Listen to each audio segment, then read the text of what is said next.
Hello everyone, a very warm welcome to you all to this special roundtable program on CGTN. My name is Cao Bin. Recently, CGTN's online exhibitions, the Tang Architecture, Building Timeless Glory, and the Song Painted have launched their Japanese versions, bringing much opportunities for cultural appreciation and exchange. And today we are coming to you from the Chinese Pavilion at the 2025 Osaka Expo with three distinguished guests. Together we will dive into their insights on the exhibitions, and also we will have a broader conversations on Sino-Japan cultural exchanges. So I'm very delighted to introduce our guests. First, Mr. Sakae Naito, Director of the National Museum of Art of Osaka. Welcome. And second, Ms. Yuko Hasegawa, Visiting Professor at the Graduate School of Management, Kyoto University.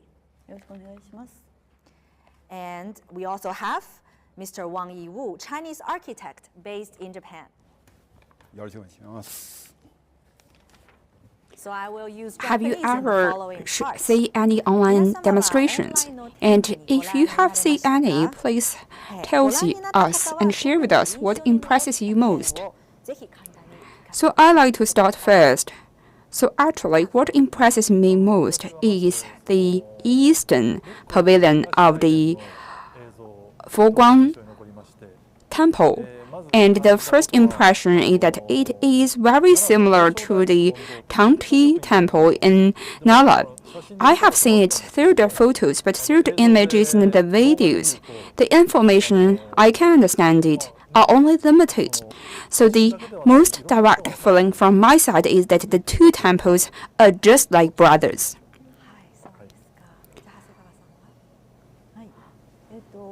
I'm actually responsible for the content promotions of the architect. Recently, I'm seeing a lot of content in these urban planning and architect constructions. Usually, it is being presented through CGI or AI. And the demonstrations, they have simulation, the change of the seasons, the change of lights, among other different details. I think the technology itself was just wonderful. And the constructions of the videos is not only from the perspectives of the building or the cities, it is using a personal perspective to look at the story. This also impresses me most. So for me, I can feel that the Chinese state-of-the-art technologies in the Tang Dynasty actually expressed and expanded to the world. And I hope that from now on, it could become a very important part of the Chinese image. I have a very higher expectation to it. I believe that it is a very good platform to spread the Chinese culture and Chinese histories. Yes, just like Mr. Hasanagi mentioned, the Tang Dynasty has carefully used the digital technologies, and it has greatly replayed the aesthetics and historic values of the traditional architect. And as one of the curators, so what do you think that these exhibitions has translated and spread the traditional Chinese culture?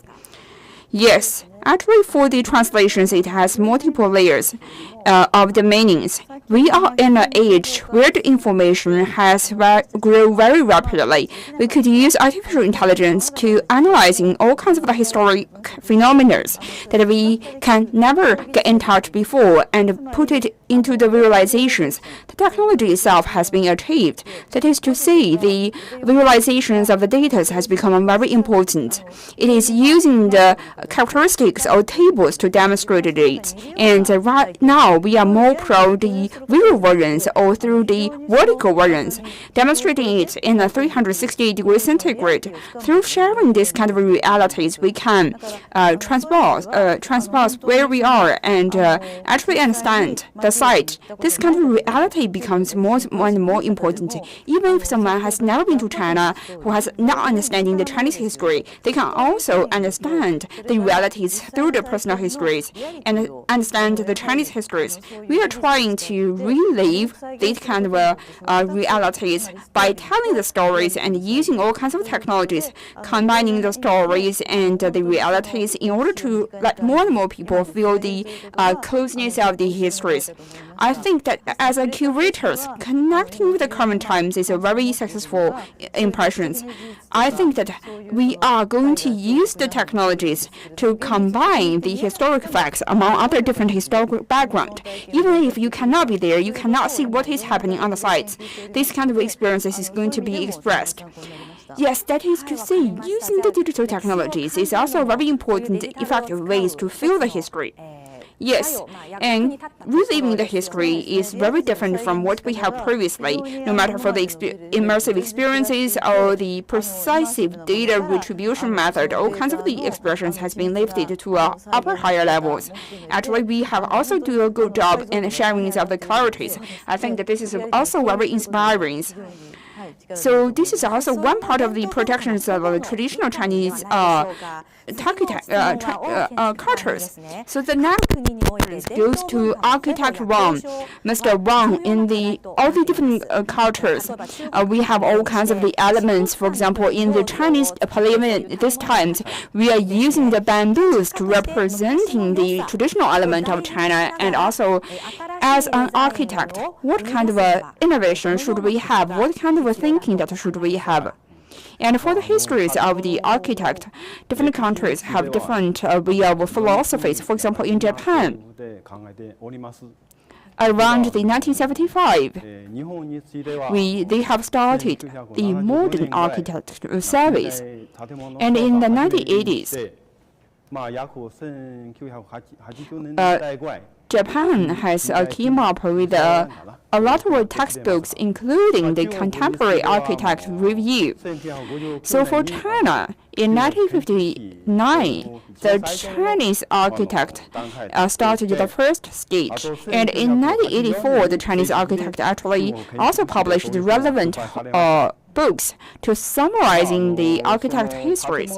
For the architect in the 1980s, China and Japan have actually working together on the field of architect. We have the Tianjin University and Tsinghua University's professors working together to conduct a series of the nationwide research in China.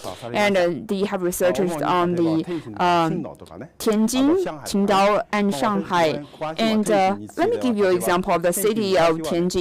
Actually, the city of Tianjin is a very different city from the contemporary history with right now. At the time when China was open to the world, the city of Tianjin was under the influence of the different countries, combining the different histories. So they also have all kinds of the consulate areas. Actually, the most important is coming from the British, France, and Japan. For example, in the consulate of France, one of the major important and the most interesting architect is the Chen Yichang. For the Chen Yichang, it is a Western-style architect and Western-style church, and it's still used right now. And it's actually located at the center of Tianjin. So as we are seeing this, we in the Jiefang Bay North Road of Tianjin, there is also a lot of the buildings which was built for the banks. And this was actually learning from the British architect styles. And it's actually, if you look at it, they also borrowed some of the flavors from the Roman eras. For the architect, for the buildings, which is the home to the banks, it is combining the major element of China and Japan. At the time, we can actually recognize there is around 92 different buildings and constructions. Actually, we are discussing with the Chinese and Japan's architect from the ancient times right now. Actually, we have always trying to inhabit the features of the Tang Dynasty and the three dynasties. And we are using, at the times, actually China is adopting all kinds of dialects. The Tang Dynasty is one of the China's most wonderful times where Japan has sent a lot of the envoys in order to learn from China. And starting from 300 to 900, Japan has sent a lot of special envoys to China, and the most famous one is the monk Jianzhen. He has traveled from Japan to China, and he has experienced 5 times of the failures. finally he arrived in China, and he actually comes to China to learn from the medical experiences and also architect experiences. And in his team, he has 3 medical officers and 3 architect officers. And for the 3 architect officers, they actually learned from the Chinese experiences. And actually they brought the Chinese way of constructions back to the city of Nala, and they have built the Toda Temple. And it's also one of the most important temples. And if you are looking at the traditional Chinese roofs, you are going to see the shapes of the roof is also 100% same to the traditional Chinese roof. You can also see the element living on that kind of Japanese roof. Actually, if you went to the Japanese cities, including Nara and Kyoto, you are going to find all kinds of the beautiful architect elements which is similar to China. This is also one thing spectacular I would like to recommend you to see. But actually in China, because of the wars and we have lost a lot of traditional Chinese architecture. So actually from the Tang Dynasties, a lot of countries are coming to Japan, and China's Tang Dynasty's culture is spreading across the world. From these times, in the Osaka Expo, Chinese pavilions, and this time's the design we are using the booklets to design the whole architect. The structure itself is very Chinese, and from the outside, from the facade, you are going to understand it's going to be a Chinese pavilion. Definitely, this is a combination between the histories and the cultures and modern technologies. And in China, in Japan, and we share the same histories and cultures, and we are also advanced shoulder to shoulder with the modern architect technologies. And I think all of the architects are sharing the same ideas. I think in China, the most important architect in China is the Beijing Station, which was constructed during the foundings of the PRCs. And for the Beijing Station, it is also being constructed together with the Great People's Hall. And also one of the major architects I like to mention is the Hotel Mount Xiangshan. And it was designed by the great architect Wei Yuming, who has using the previous architect elements of the windows from the Suzhou, and it's also adopting all kinds of the influences across the world. So this is also the most successful one. Actually, for Japan, the most important one is that in the contemporary histories, we have the great architect, Master Tatsuno, and who is the modern reformers of the Japanese architect societies. He came up with the idea that what kind of architecture should we design. He designed the Tokyo stations. He also designed the Parliament halls in Japan and also the Bank of Japan. These are demonstrating the different way or methodologies of Japanese architecture with China. And also, Japanese architects are actually borrowing the Europeans' architect culture directly. For the emperors of the Japan, it's sometimes combining the traditional element of Japan together with the modern techniques. That is to say, if you come to Tokyo today, you should come to the public exhibitions of Nagashima, and you are going to understand the beautiful residues of the architect here in Tokyo. Yes, I can feel that we have a China-Japan friendly atmosphere. I believe China and Japan is going to join our hands and building a better architect in the future. Thank you so much. Thank you, everybody. I have learned from a lot from your feedback. Yes, and no matter for the arts or the architect, it is one of the major ways to transcend times and space and shining continuously. Actually, in the Kansai areas of Japan, right now we have all kinds of the major and valuable assets which was adopted from China's Tang Dynasties. And in the municipal museums of art in Osaka, I believe that, so my question is, are the viewers, are the audience interested in the traditional Chinese architecture and traditional Chinese calligraphies. And if among the Japanese viewers or among the Japanese audiences, which one does them like most? Actually, for most of the visitors from Japan visiting the municipal museums or art in Osaka, they are interested in the Silk Road related architect and Silk Road related art. For Japan, I think that they are going to figure out the similarities between the Chinese architect and also they are also want to figure out the similarities between the Chinese architect, Japanese architect, and also the Greek architect and also Iran's architect. For Japan, if we are looking at arts and architects, we are very interested in the original roots of Japan. And if we're trying to analyze the different cultures, actually, we need to look at the different cultures, and in the Japanese cultures, we have the different sources of the Japanese culture. For example, if we are trying to make some ceramics, and I believe that for the ceramics here in Japan, it is actually learning from the beautiful Chinese ceramics making method. And they have put what is beauty directly in front of you. Definitely, this kind of a ceramics making method is not only learning from the Tang Dynasty of China, they are also borrowing the elements of the Song Dynasty of China. Oh, really? That is wonderful. Actually, could you share with us one or two architect collaboration cases between China and Japan? I'll share with you one of the two stories that impresses you most. Actually, what I'm thinking about is the municipal government of Tokyo. Actually, this is being designed by one of the famous architects in Japan.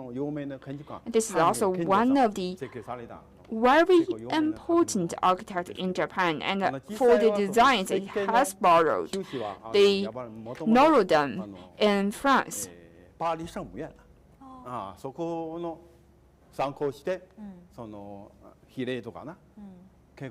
I think that was a very beautiful architect. This is one case. And for the other case is what I have done personally. I have designed the other important case is what I have designed. It is the Urban Planning Museum of Nikki City. And that was used to be a city famous for its coastal areas and a city famous for its rice productions. And this is ancient constructions which is quite close to the sea. Actually, if we refer to these colors, for example, the levels and also other different architects, we should refer to it. And today, we are trying to conduct the superficial surgeries on the architect. And for the architect itself, it is using the traditional modern technologies to sustain the lives for the histories and the culture. And I also believe that a lot of new architecting method has actually been designed by the Chinese architect. So for actually, for the architect in the Tang Dynasty, they are not only talking about one route, it's also about the general performances across China.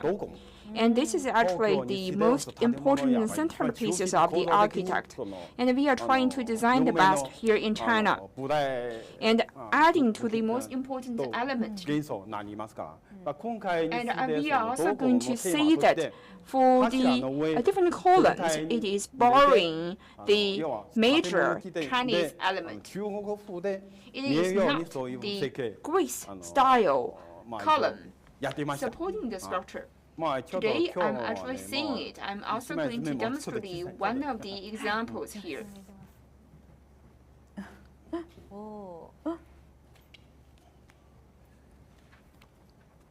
So let me show you what is happening on this column to the camera. I think at the bottom of this building, it was using the element of the spreading crackets. Let me further explain what is about these architecture structures. Actually, in the bottom part, we are adopting the major architecture element here in China. These are some of these major Chinese elements. For the upper side, we are using the columns to supporting the whole architect. And for this kind of a building, we hope that it is going to promote the great friendship between the two countries. And I have great expectations. What is Dogong? It is the supporting columns.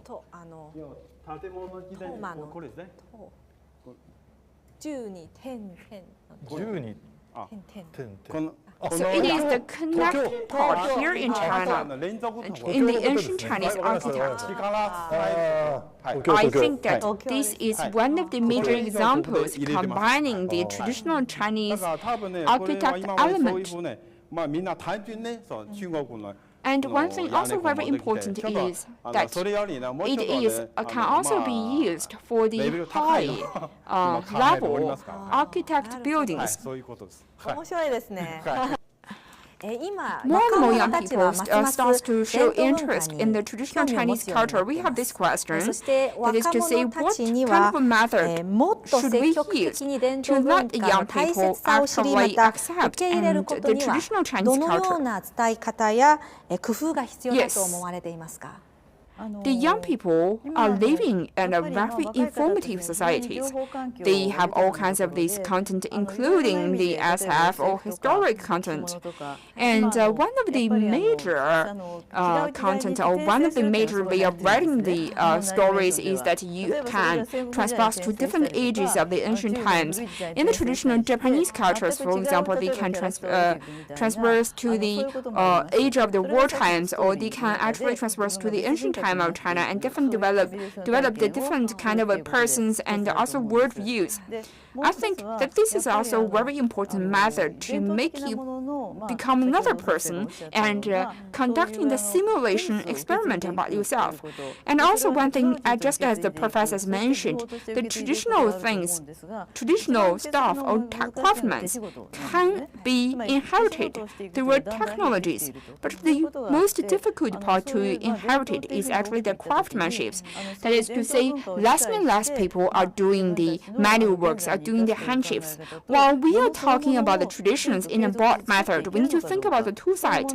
One is to understand the traditional Chinese cultures and integrate it with the current way of life. Another one is that should we keep our understandings about the things itself. And I think there is a problem here. Just before March this year, I've been working in the Kinzaku Art Museum. That was our modern art museums. And we have held an exhibition there which was themed about the armors exhibitions at the end of the 16th century.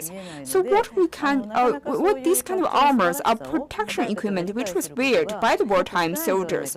These armors are demonstrated in all kinds of the museums, but it's hard for the people to find their Christmas because in the exhibition halls, the lighting are usually insufficient. The armors are put into glasses, and it's also very difficult for the young people to understand its beauties just by looking at them.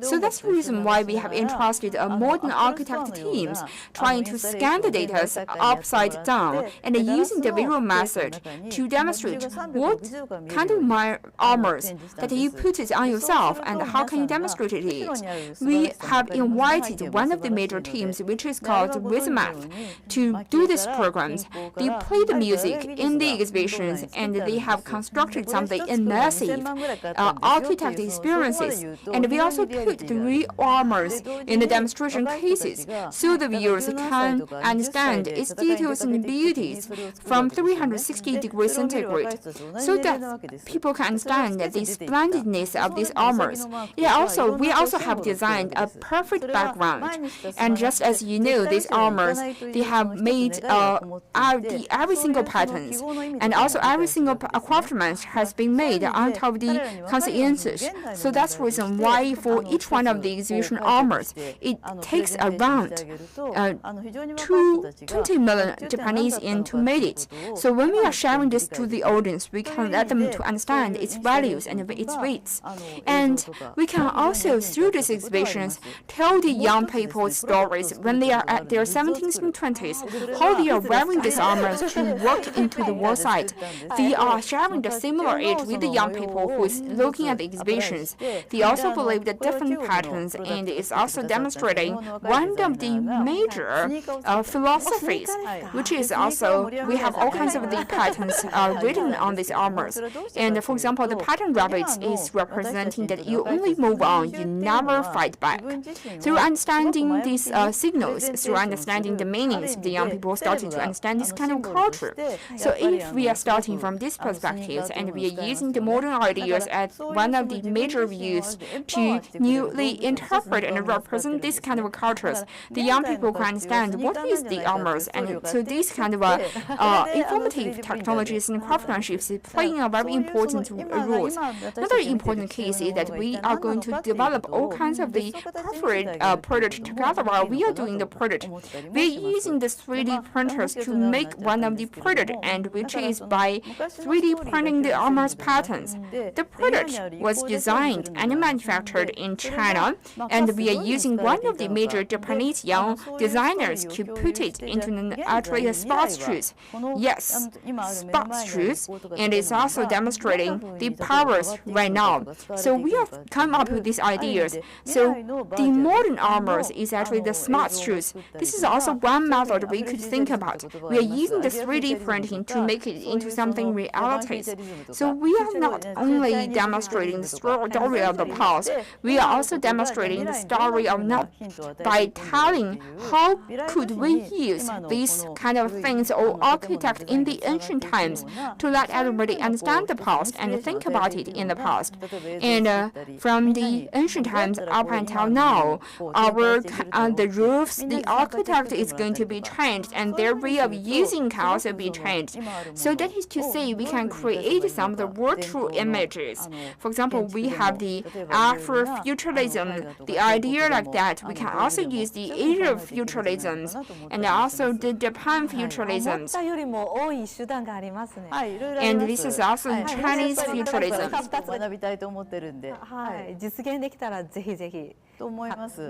And we can also make some of the videos to demonstrate how the designs of the old architect continued to the modern cities. We can also invite everybody to be a part of it, to think about how of these current elements to further affect the development. Thank you so much. This is a very wonderful answers.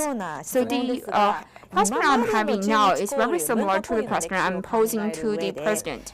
When we are looking back to the Chinese-Japan exchanges, what kind of content should we cherish, and what kind of content should we inherit?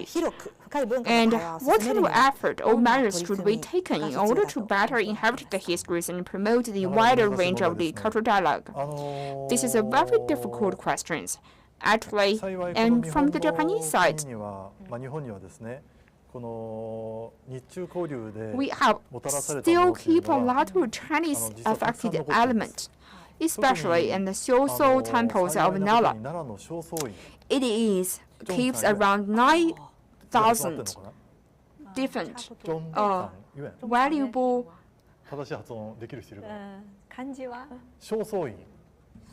Yes, the Zhengcang Temple here in Nara.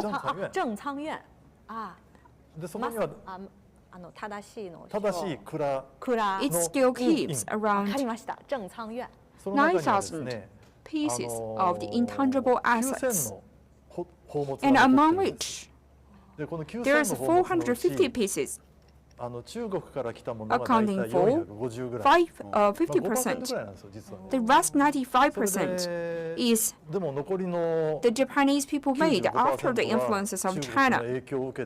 But what is the meaning of this element?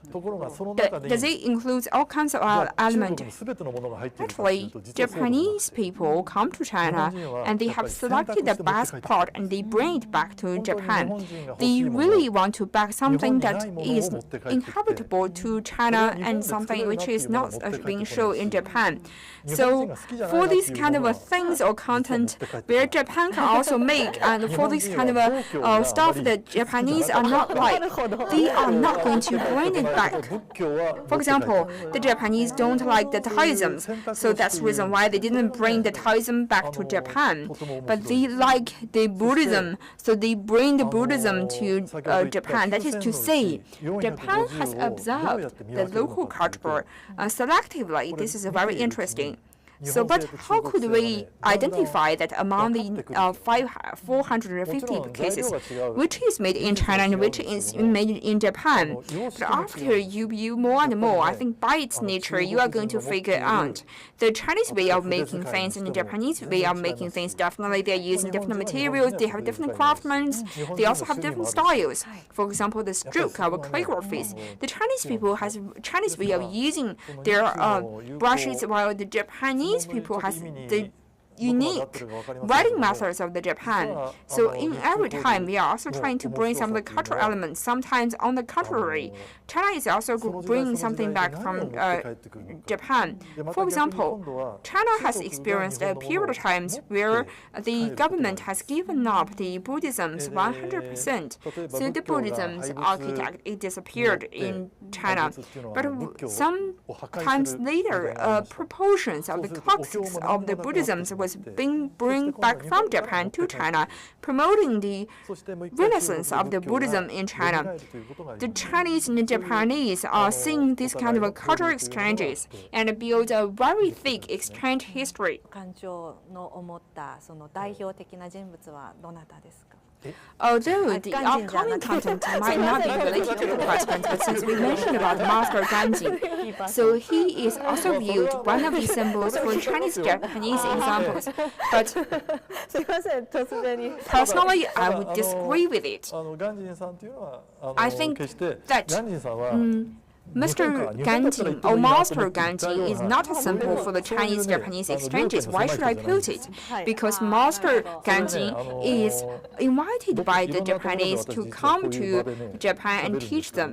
For example, if in other countries, for example, the person from the Korean Peninsula to invite him to be here, he definitely is going to go.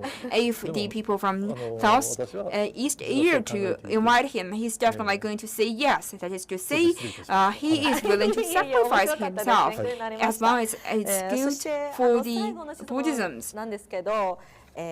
So we have the final questions to you. In order to make Chinese and Japanese better understand each other and enriching the human cultures, what kind of scenarios or should we explore the possibilities? And what kind of questions should the Chinese and the Japanese address together in the future?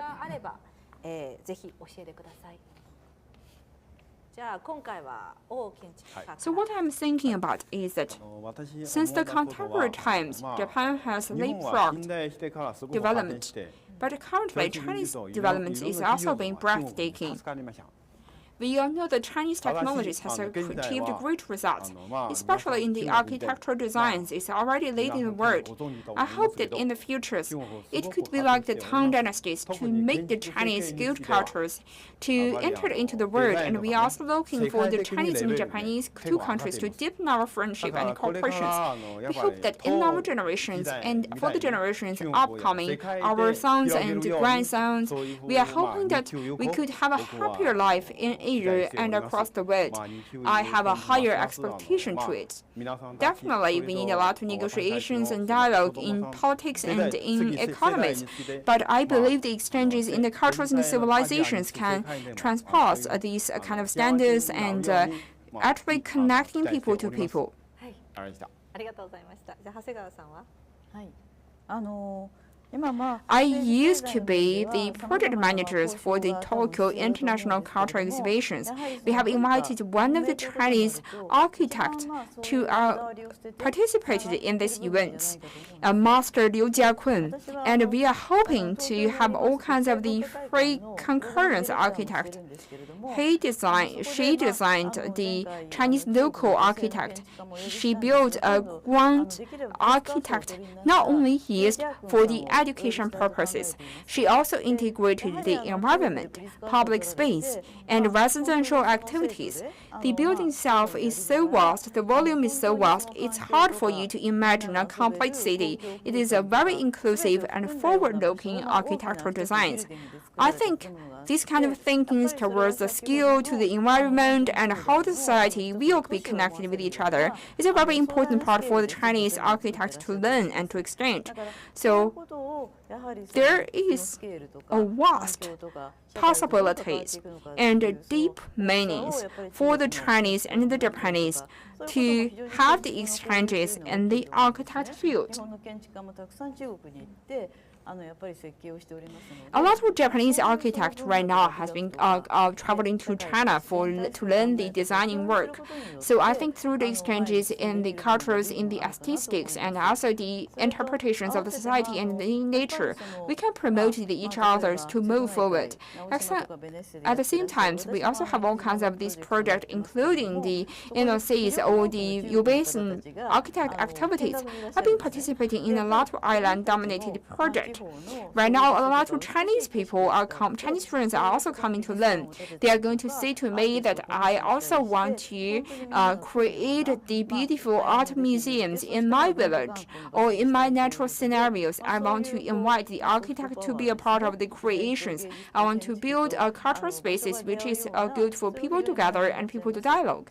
This is demonstrating the actual soft powers, that is the integrations between the architect, the arts, and also the scenarios. This is also becoming one of the learning methods between the Chinese friends.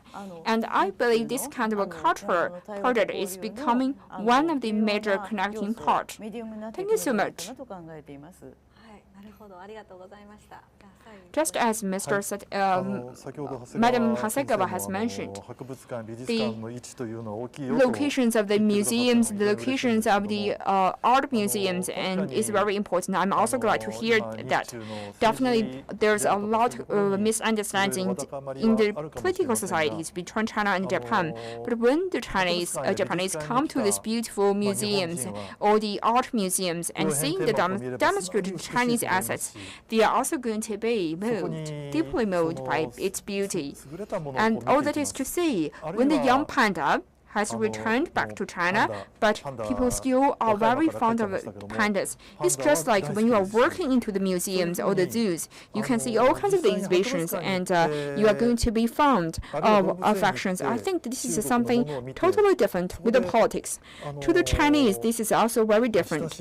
Not too long ago, we are still holding the national trial exhibitions for Japan, and there's a lot of Chinese friends coming here. They are trying to appreciate and the Japanese national trials. I think this is actually the starting point for the two countries to love each other.